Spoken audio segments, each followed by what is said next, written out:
अजीज दोस्तों, ईरानी प्रेसिडेंट पाकिस्तान आ गए हैं। क्या खिचड़ी पक रही है, समझ से बाहर है। और बड़ी बात यह है कि ईरान ने ये अनाउंस किया है कि हम आने वाले 5 सालों के अंदर $10 बिलियन की बायलैटरल ट्रेड करने जा रहे हैं पाकिस्तान के साथ। पाकिस्तानी बड़े खुश हो रहे हैं कि ईरान इन्वेस्ट करेगा पाकिस्तान के अंदर। कर भी सकता है, मैं मना नहीं कर रहा, हो भी सकता है इन्वेस्टमेंट।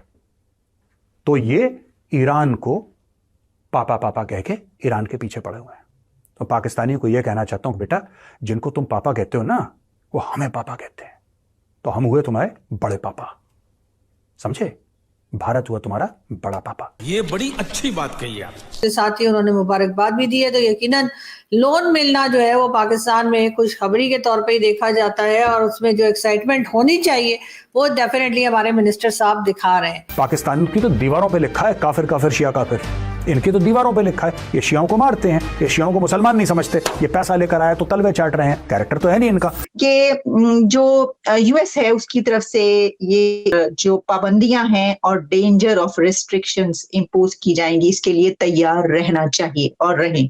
ईरान डालेगा पैसे पाकिस्तान के अंदर, 6 महीने के अंदर पाकिस्तान FATF की ब्लैक लिस्ट में चला जाएगा। मैं तो चाहता हूँ ऐसे मौके पे ईरान के प्रेसिडेंट का पाकिस्तान में आना, क्या इसराइल को कोई मैसेज है? क्या पाकिस्तान और ईरान मिलके कोई ऐसा काम करने जा रहे हैं इसराइल के हवाले से? अगर तो प्लान बन रहा है इनका, अच्छा, तो बनना चाहिए और वो उस पे इम्प्लीमेंट होना चाहिए। इसराइल पे अटैक है या इन्वेस्टमेंट का? नहीं, इसराइल पे अटैक। कल अगर ईरान और इजराइल की लड़ाई बढ़ती है, फैलती है और डायरेक्टली वॉर हो जाता है दो कंट्रीज का, ईरान और इजराइल का अगर हो जाता है, तो ईरान की पीठ पे खंजर जो उतरेगा वो खंजर होगा पाकिस्तानी। तो अमेरिका बिल्कुल इसके हक में नहीं है कि पाकिस्तान और ईरान का कोई ट्रेड बने, क्योंकि ईरान को उससे रिलीफ मिल रही है ना, उसके ऊपर इतनी पाबंदियां लगी हुई है। पाकिस्तान का तो पुराना सत्यानाश है, तो उससे मजीद क्या होगा। अब मैं आपको बताता हूं दोस्तों, ईरान आ क्यों रहा है वहां पे। मैं आज आपको बता रहा हूं, ये आज ही पहुंचा है इब्राहिम रियासी। अब होगा क्या देखो।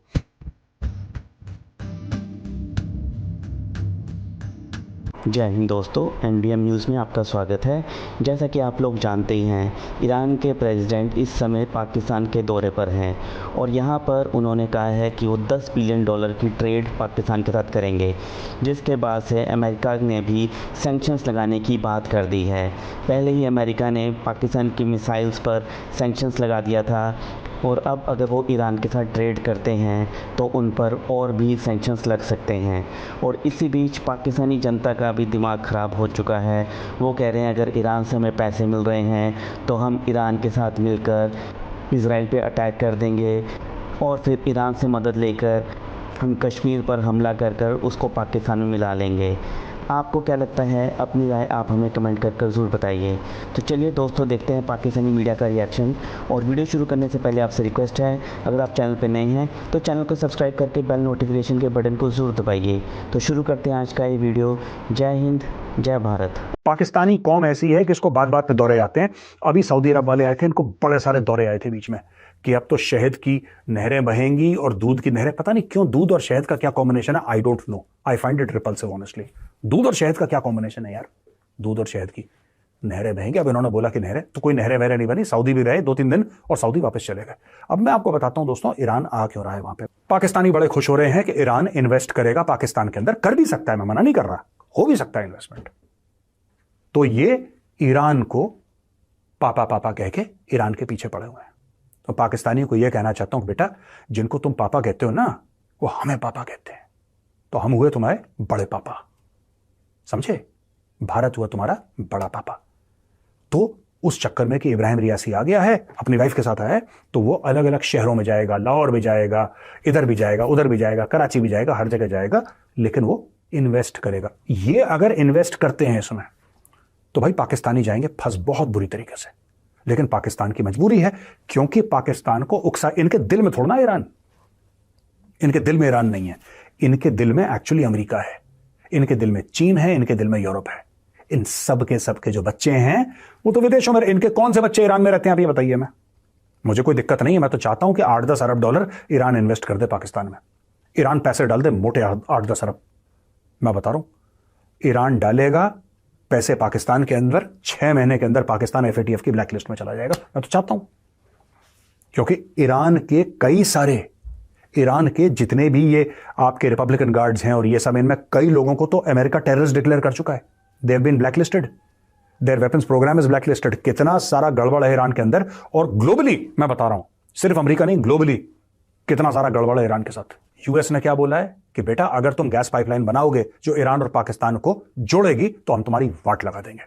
पाकिस्तान को बोला है, पाकिस्तान को। अच्छा, पाकिस्तान के पास तेल तो है नहीं, ईरान के ऊपर आप सैंक्शन लगाओ, फिर भी वो रोटी चटनी प्याज से काम चला लेते हैं, क्योंकि उनके पास तेल है। तो ब्लैक में बेच दिया, यहां पे थोड़ा सा बेच दिया, उनका काम चल जाता है। पाकिस्तानी के पास कुछ नहीं है, ना गैस है, ना दिमाग है, ना टैलेंट है, ना डिप्लोमेसी है, ना मॉरल करेज है, कुछ तो है नहीं इनके पास। इनका तो खुला खेल है पाकिस्तानियों का। अगर इनके ऊपर सैंक्शंस लग गए, अमेरिकन सैंक्शंस, भूखे मर जाएंगे।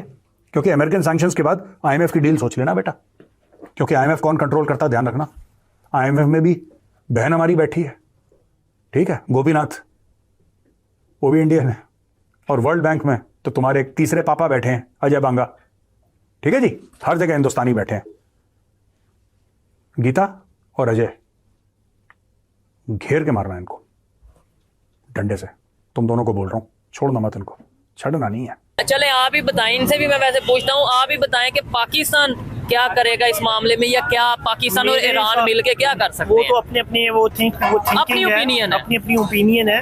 वो अगर इस पॉइंट ऑफ व्यू से, अगर मेरे पॉइंट ऑफ व्यू से देखा जाता कि यार मैंने इसके लिए ये करना है, तो मैं सबसे पहले इसको अप्लाई कर देता, उनको वार्न क्या करना, उन पे फौरन अटैक कर देता, लेकिन से मुशावरत करने की जरूरत नहीं थी। चले ये आपकी ओपिनियन इस्लामी मुल्क ऐसे हैं, जबकि देखा जाए तो हम आज़ाद हैं, देखा जाए तो हम आज़ाद नहीं है, आज़ाद वो हैं।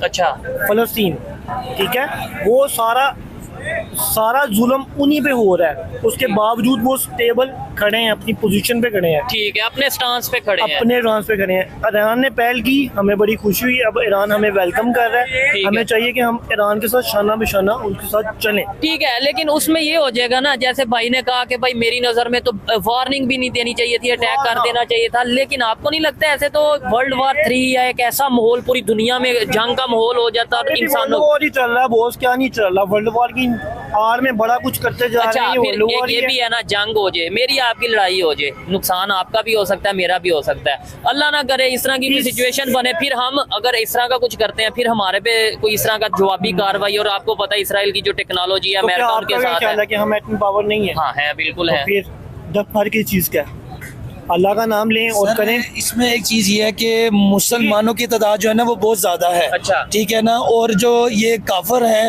ये इसराइली हैं, ये हम लोगों से डरते हैं। अच्छा, हमारा जो अंदर का जज्बा है ये इनके अंदर कभी भी पैदा नहीं हो सकता। हम लोगों के अंदर ज्यादा जज्बा है कि यार या तो मार देंगे या मर जाएंगे, ये चीज उनमें नहीं है।